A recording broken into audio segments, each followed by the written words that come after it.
I would like to welcome you very much to today's session of WTS Online Seminar Series, How to Animal Welfare. This is the fifth session of our webinar series, and it's on the guidelines for animal welfare and development cooperation projects. I'm your host. My name is Karin Siegmund, and I'm the director of WTS. WTS is a foundation promoting animal welfare worldwide, and we are based in Berlin. This session is part of our program Animal Welfare and Development Cooperation, which we started in 2019.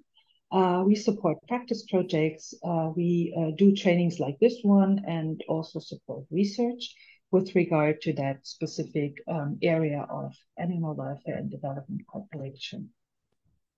This series is aimed at improving animal welfare in practice, and we have covered quite some interesting topics so far. You can find the previous sessions on the web. Today, we will discuss a topic which has evolved directly from our program work, developing guidelines for animal welfare in order to set up rural development projects in a more systematic and sustainable way, including the needs of animals right from the beginning. As you might know, the guidelines have been presented at the Africa Animal Welfare Conference last year in Botswana and have been approved by the participants. I am personally very delighted to see how far this process has come, and I am looking forward to today's discussion with some wonderful experts who were able to join us today. I am really convinced that these guidelines will have a great impact on animals and farmers and communities alike, as it helps to define an accessible framework how to incorporate the needs of animals into the projects. I would like now to invite Dr. Delilah Namara from AWeCCA to introduce our first guest, and the floor is yours. Thank you, Karin, for that introduction. I am Dr. Namara Delilah. I am a veterinarian and I work with the Animal Welfare Competence Center for Africa. And I welcome you all to our How to webinar session. And today we are going to be talking about the guidelines for animal welfare and development cooperation. First on our agenda, we are going to have Dr. Ssuna introducing the guidelines that have been developed. Dr. Ssuna is a veterinarian and he's an assistant lecturer at Makerere University in Uganda, and he's the director of the Animal Welfare Competence Center for Africa. He holds a bachelor's degree in veterinary medicine and a master's in applied animal behavior and animal welfare from the University of Edinburgh. He is highly devoted to research, student mentorship, and animal welfare advocacy. So please join me as we invite Dr. Ssuna Paul. Dr. Ssuna Paul, the floor is yours. Thank you, Delilah, for those introductions. I will now share my screen. Okay. Thank you, Delilah, once again for that introduction. I'll present to you the guidelines for animal welfare and development cooperation that we have been working on under the WTS program, Animal Welfare and Development Cooperation. As part of the introduction, through our interactions with project managers, those who are managing development cooperation projects, especially within Africa, we realized that the sustainability of these projects is affected by a number of issues. But most importantly, for those projects that have animals, that involve animals, they are mainly affected by the welfare of the animals that are involved in those projects. From our interactions with project managers, both online and during the physical visits we had, we noticed that some project managers have taken some steps towards ensuring welfare. However, some have not taken those steps and did not have clear plans on how to improve welfare in their projects. And actually, some of them were promoting husbandry systems that are not good for welfare, that affect the welfare of the animals, that are detrimental to the environment, and even the livelihoods of the people that they are working with in those communities. Therefore, after those interactions that we had with project managers, we consulted with experts, we looked through literature, and came up with these guidelines as a tool that project managers can use in the design and implementation of their projects to make sure that good welfare is maintained within their projects. Therefore, these guidelines are aimed at providing a direction towards mainstreaming animal welfare in the projects implemented by NGOs in developing countries. The goal that we have is that these guidelines would be adopted by relevant international and local NGOs over the next 3 years or so, and to make sure that project managers actively and proactively propagate good animal welfare practice during the design when they are developing the proposals, as well as during implementation of those projects. We also proposed in the guidelines an institutionalization plan on how these guidelines can be institutionalized. And with this, we proposed a steering group. We have advisors, and at the bottom, we have task forces, 1, 2, 3. They can be as many as will be necessary. I'll discuss this later. Now, the steering group is composed of NGOs that operate at a regional or a global level. And these ones must be familiar with industry demands that relate to animal welfare, and they should have experience in promoting and fostering collaborations. So their target would be is to facilitate regional and global collaborations among international NGOs and to provide a direction and guidance on how to adopt these guidelines and improve welfare in development cooperation projects. And then advisors, this mainly composed of the major donors that fund development cooperation projects, those that involve animals. So here, for example, big donors, for example, BMZ, or those that provide funds to these international NGOs. So their main work is to focus discussions towards a specific agenda. So this can be either in the direction of a particular category of animals, so they can decide to prioritize working animals or farm animals, or they can decide to look out for a specific aspect within the guidelines and prioritize that. So they would set measurable approaches that NGOs can use to accelerate, monitor, and evaluate their commitments towards improving animal welfare. Then we have the task forces at the bottom. So these ones can be as many as possible. And these would be constituted of from representatives of NGOs, and they will be categorized depending on the nature of work, nature of involvement with animals. So for example, we can have a category, a task force on working animals, a task force on animals that are given out to households, a task force on animals that are involved in research. So these ones will focus on that particular group of animals and ensure that clear priorities, objectives, and measures of improving welfare are stipulated, and the plans are set on how these can be upheld in development cooperation projects. So that is it with how these guidelines are going to be institutionalized. Then now, I also want to take you through the guiding principles. As we are developing these guidelines, what are those principles that guided the development and formulation of these guidelines?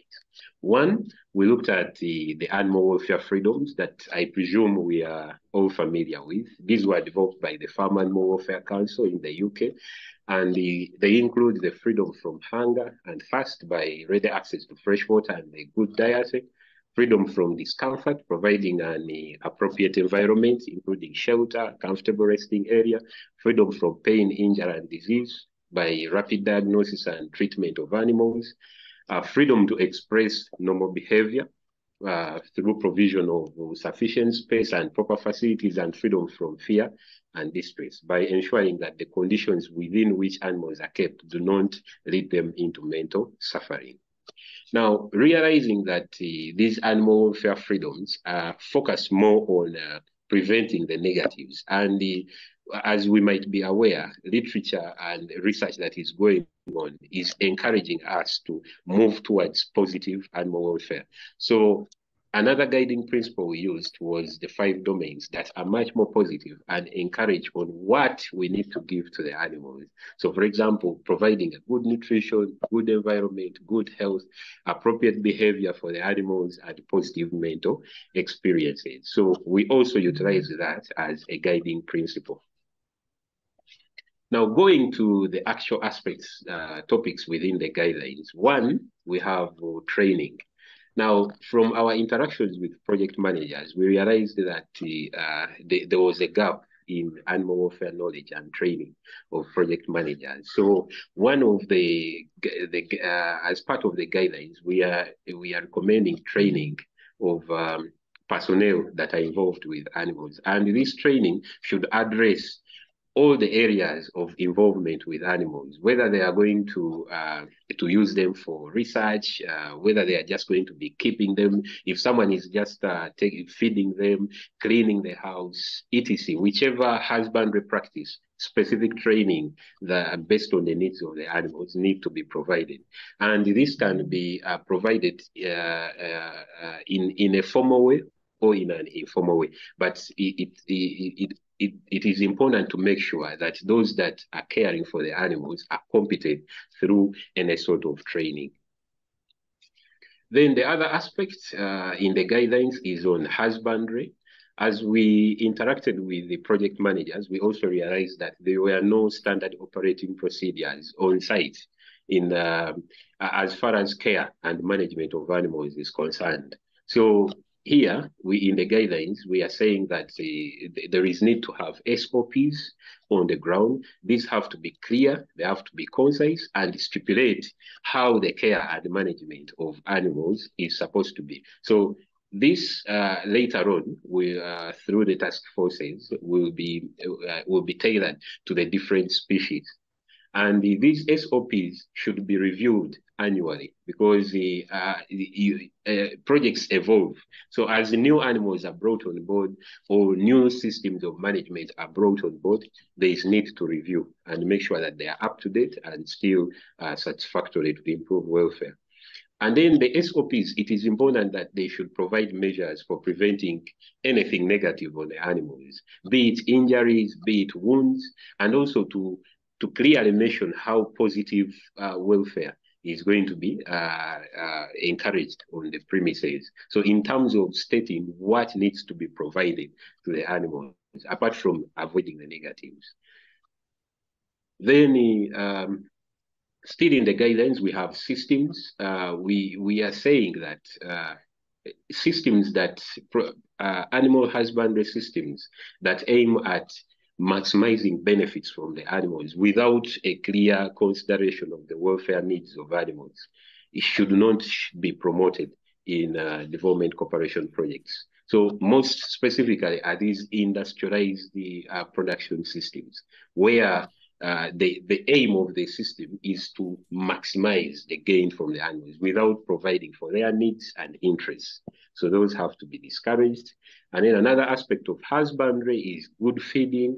Of course, there are differences in the needs of the different animals. So bottom line, feed and water need to be provided depending on the species needs, the age, physiological requirements of the animals, and this can be guided by experts, for example, veterinarians on site, or they can just be consulted.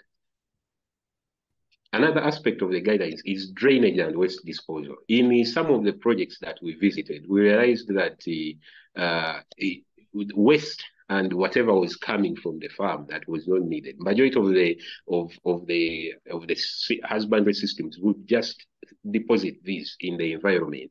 And there were issues of contamination of the environment, and then the waste acting as a source of infection to the community and other areas. So here we are proposing that adequate drainage and waste disposal systems have to be developed. So for example, if it is a Makerere unit, there is need to have a clear way on how the waste goes out and then is contained to avoid contamination of the environment. And some of the measures that can be used is by draining into a soak pit or just a pit, or regular disinfection and cleaning of the area. So this is good for welfare of the animals, for the health of the people, and for the environment. Another aspect is animal housing. There were also deficiencies in the way animals were housed in development cooperation projects.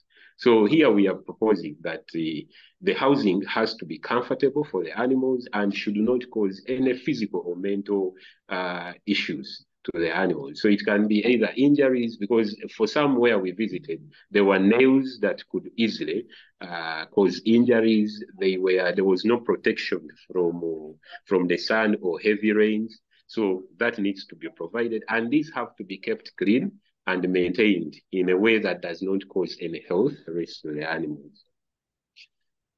Another aspect of the guidelines is the disease prevention. So some of the projects where we visited, the animals were not, they did not have regular checkup, they did not have access to regular diagnosis or professional intervention. So there is a need to have a clear plan on this to make sure that animals are treated promptly. And actually, in the design of the projects, some of these measures can be taken to ensure that, for example, available vaccines are given on time. So if it is cattle, to make sure that vaccines, for example, for brucellosis, for foot and mouth disease are provided. So in the design of the project, and also infection prevention is controlled. Isolation units for diseased animals need to be established to make sure that diseases are not transferred and is spread within the groups of animals. Then another aspect is movement of animals. This was also noticed during our interactions with project managers, that there were no clear plans on how animals are supposed to be transported. So transportation needs to follow principles of welfare. For example, mixing of species needs to be avoided. Also looking at the different times of when animals are supposed to be transported, to avoid times when the stress will be a lot. And then several considerations, even in terms of the vehicle. If you're going to use a vehicle, is it suitable to transport a pig? Is it suitable to transport a cow? So all this has to be considered. And then another aspect is research. It came out from a majority of the project managers that they would ask, where do we find a best practice? So as WTS, we are working on this, and there are also several other best practice examples. So here we are encouraging project managers to pick up on those best practice examples and see how they can tailor their projects to utilize some of those what has been proven to be good practice and utilize it into their projects. But at the same time, for projects that have animals that are involved in that have aspects of research, maybe you are researching as you're multiplying animals and giving out to community, there is need to have a functional animal welfare and ethics committee that reviews whatever is going to be done with the animals, whatever you are going to be doing with the animals, to ensure that welfare is not compromised along the way. Then policy and legislation in the communities where these projects operate, there exists laws, some bylaws, some guidelines. So here what we are proposing is that these projects should not operate in isolation, away from these existing structures that are there. So they should aim at supporting, first of all, getting to know which legislation is there, and then to support the process of making it work. So in terms of providing technical advice, providing assistance with the revision or updating those the legislation that is there to make sure that it is sufficient to protect the animals. Then communication and advocacy. So in these development cooperation projects, they are always collecting data on so many things and communicating this to either the communities or the government or whatsoever. So here what we are saying is that that collection of data should also include aspects of welfare, because we realized welfare is not assessed and is not communicated. The status of those animals that were either given out to communities, it is never talked about. So here we are recommending that data also needs to be collected, and how the aspects of welfare are related to the socio-economic situations that are there in the communities and how they have changed over time in those communities. So this will also help the current projects and even other projects that might come in future. Then monitoring and evaluation. We also realized that project managers did not have a clear M&E plan that evaluates welfare of animals. So here we are recommending that this has to be established, and it should provide a clear, it should be clear, and that data has to be assessed, it has to be analyzed, and it should guide any other engagements that will involve animals. So whether projects are moving from one phase to another, a clear M&E assessment on welfare needs to be done. So there is a lot about these guidelines. For purposes of this presentation, I just picked out what I thought was so important to emphasize here. But you can access the guidelines on the WTS website and also the AWeCCA website. And if you have any more questions on how to, you can contact me or even Karim to be assisted. I want to thank you for your attention, and a special appreciation to all the reviewers of these guidelines and to Dr. Andrew Cramp, who is supporting us in the further steps towards publishing these guidelines. Thank you for your attention.